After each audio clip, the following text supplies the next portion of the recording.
To fix Roblox error code 524. Hey everyone, this is Rose and I'm here to guide you on how to fix Roblox error code 524. Watch the video till the end and without further ado, let's dive right into the video.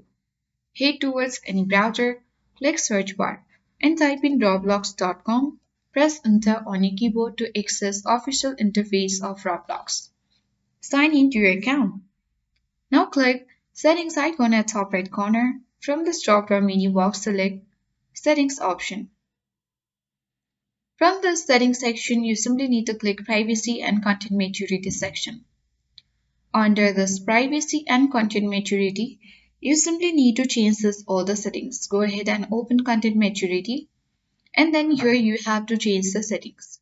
Light-based to the safer communication, visibility, trading and inventory as preferences and blocked users. Once done, the error 524 should be fixed. If this worked, please like, subscribe and share with friends. See you next time.